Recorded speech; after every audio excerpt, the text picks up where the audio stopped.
What I would like to present you the talk about peculiarities of pnictides with multi-layers.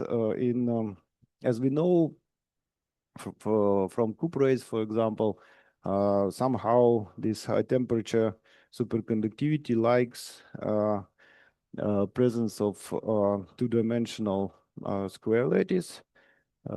And starting from cuprates, for example, they appeared as a system with one layer or two layer or three layers, and they grow the whole zoo of this of cuprates, and the TC goes up from the zoo of classical, so to say, superconductors from 20K to up to the 100K and even more.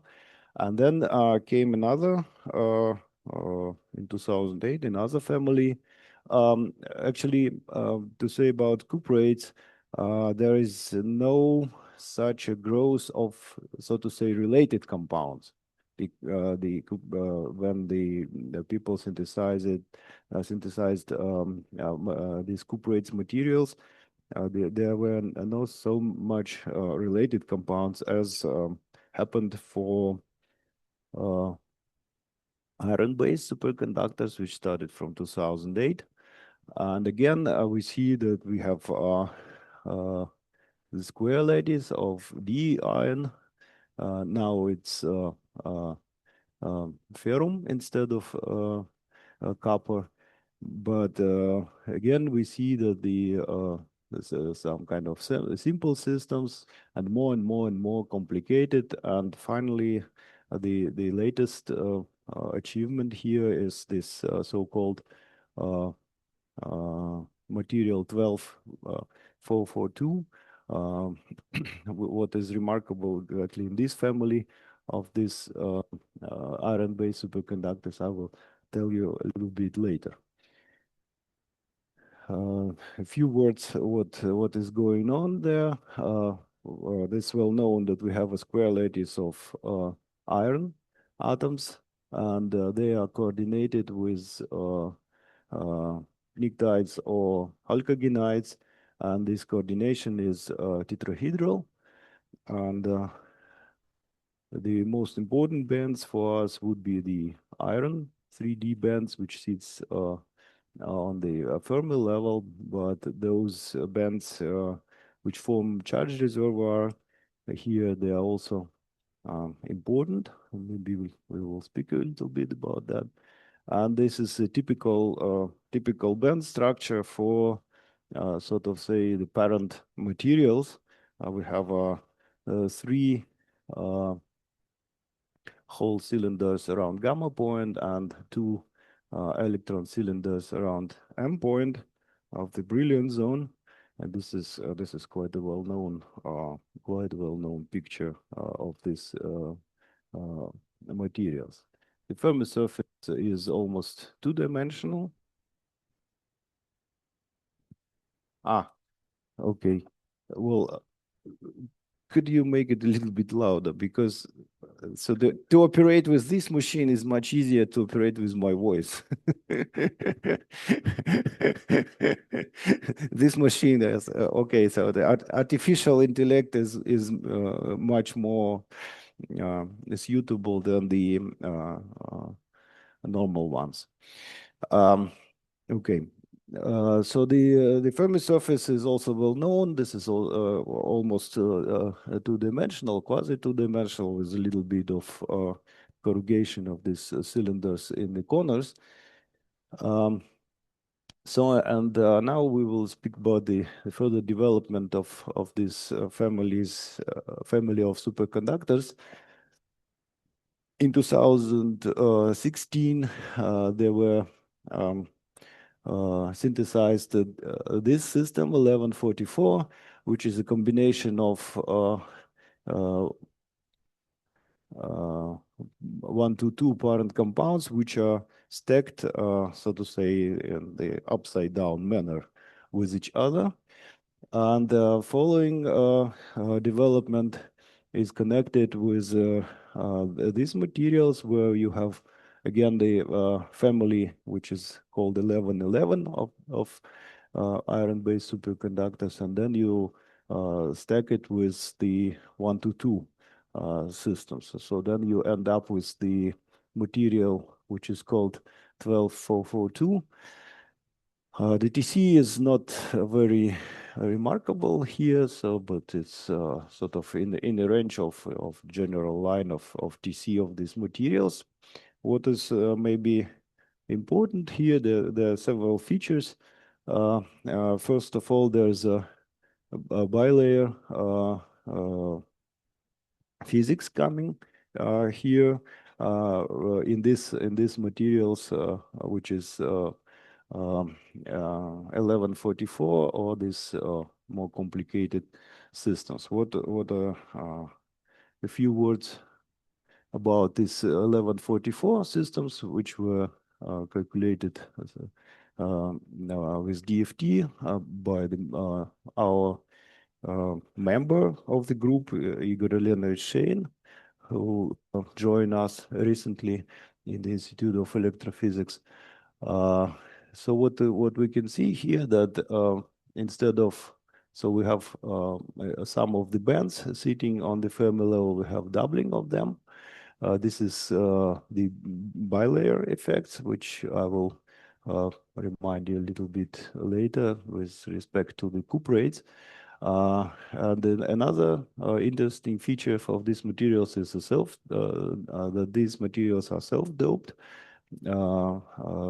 For the stoichiometric composition, we have a fractional number of electrons on the iron. So the Fermi surfaces are quite similar to those we see before, but with doubling of this number of the Fermi surface sheets. Here we see that in the gamma point you have also this doubling here of these whole cylinders, and the same you can say about the M point, and this is the manifestation of these bilayer effects. You can try to govern the physics of this material by substitution of this alkali metals or sitting in this 11 or 11 numbers. For example, you can use the cesium or potassium, rubidium, and you can also choose the either calcium, strontium, europium, and other materials, and then you can govern the physics of these materials in the sense of Lifshitz transitions and the modification of the Fermi surfaces, especially in the middle of the brilliant zone and the gamma point. And finally, we end up with this material, which is the currently most interesting for our group. And now it's important to say that we are running now the Russian Science Foundation grant concerning these materials.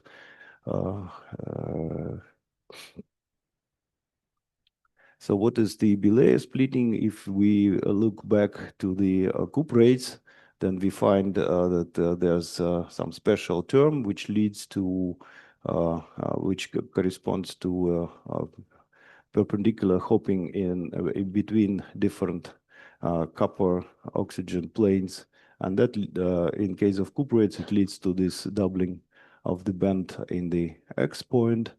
And the same you can see in the Fermi surface, that you have two Fermi surfaces then, and the same you can see for these materials, e.g. E.g. Bisco in this 12442 materials, you have this bilayer splitting effect sitting here, and this bilayer splitting effect is connected to this hopping between orbitals sitting in different iron layers.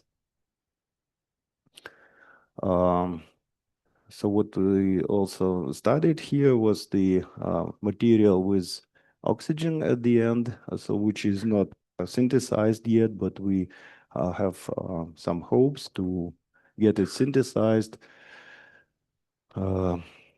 What is interesting here also, it is a self-doped material, but there's another connection to cuprates physics, which we observed there is the partially filled oxygen 2p band.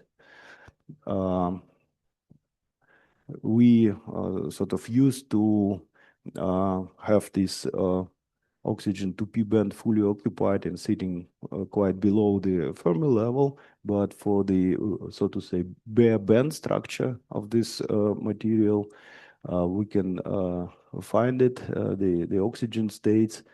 This is the blue line. You see that these oxygen states, they cross the Fermi level.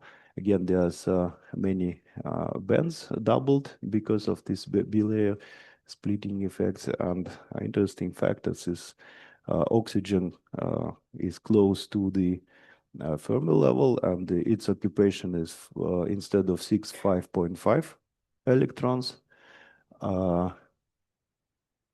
If you compare with different materials of this sort, so you can see that only those materials which have oxygen, they have this uh, not only the oxygen, but here there must be also 3 plus, or sorry, there must be also 2 plus ion sitting here. You have, if you have a 3 plus ion, so then the oxygen band goes down. For fluorine, it's even more deep in the energy, but for those systems where you have 2 plus ion sitting here, so the oxygen band is partially filled, which is interesting. And this is sort of connected to what was seen in cuprates many years ago. So for example, in the materials like lanthan barium cupum 04 or IPCA, YBCO, there's also oxygen bands coming close to the Fermi level, and even you have a partially filled oxygen bands if you just look on the simple LDA band structure. So there's the orbital resolved bands, what you can see here. So there's the oxygen coming to the Fermi level, and again you see the iron T2G states on the Fermi level of these materials. The Fermi surfaces are quite complicated. You have cylinders and propeller-like structures. How much of these surfaces and bands will survive once you apply the correlation physics? That's a question which we try to answer right now, but there is plenty room for the Lifshitz transitions because of doping and other actions like pressure, for example, and things like that, because they are sitting quite close to each other.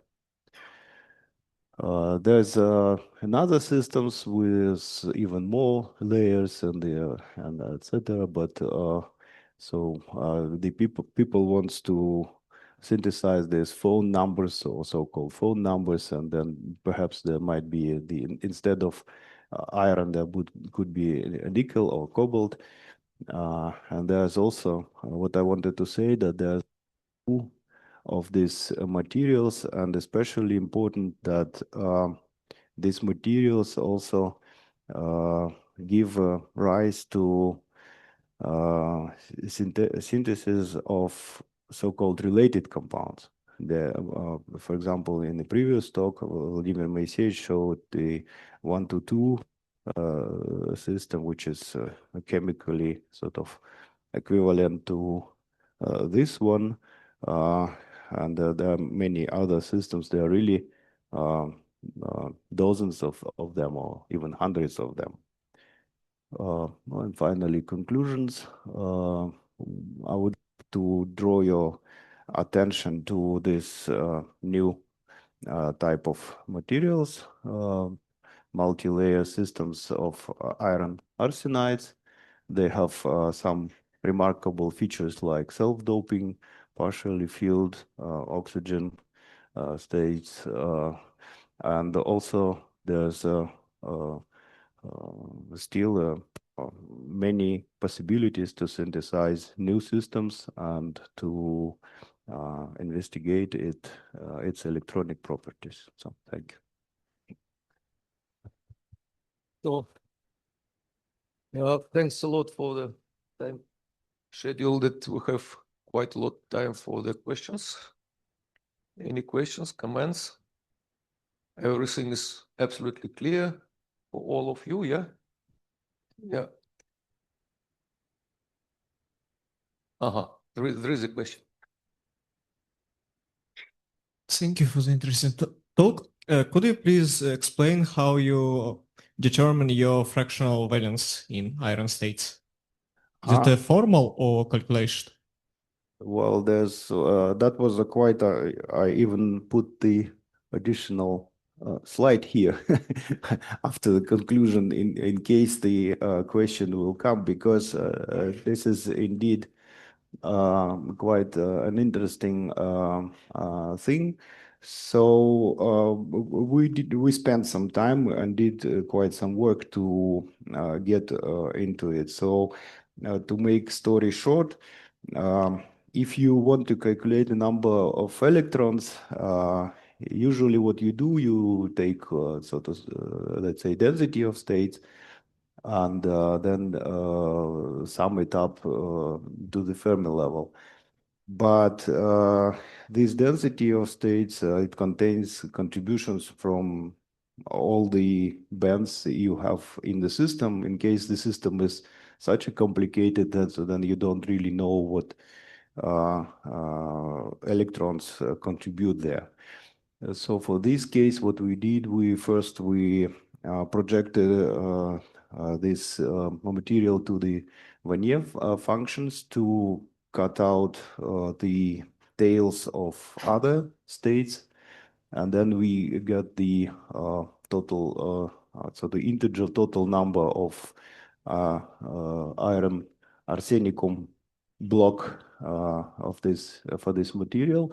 And then if you do this formal calculation afterwards, you really find that this is you have this fractional number. So well, that was quite an interesting. Yeah, thank you. Thing. Thank you. But sorry. By chance, did you try to somehow to analyze spin density waves, charge density waves, some in this material? In this material, just on the plane DFTs.